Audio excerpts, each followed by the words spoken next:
There are hundreds of tattoo machine variations and numerous tattoo machine brands out there.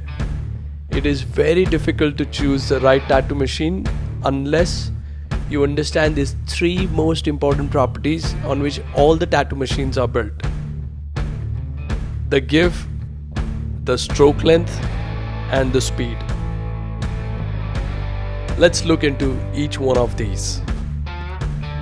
The give determines how hard or soft is the machine stroke on the skin.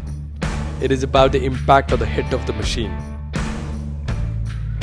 Now, the give plays a very important role in choosing the right tattoo machine or its configuration while working on any given tattoo.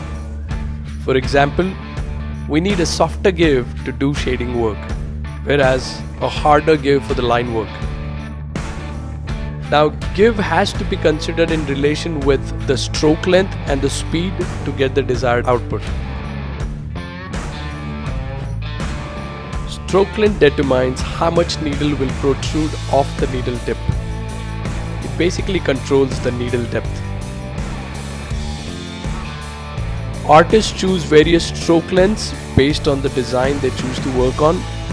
For example, artists may choose a short stroke between 1.5 mm to 2 mm with a hard give for doing one pass bold lines. And he may choose a longer stroke ranging between 2 mm to 4.2 mm with a softer give to do a shading work. So it depends on what exactly is the artist's preference based on the artwork he's working on. The speed determines how many revolutions or cycles per second the machine does. That is, how many times the needle does to and fro in 1 second. Higher speeds are used for lining, while the lower speeds are good for color packing and shading. Now, there is no thumb rule or one system to follow. Artists use a combination of all three to get the desired output.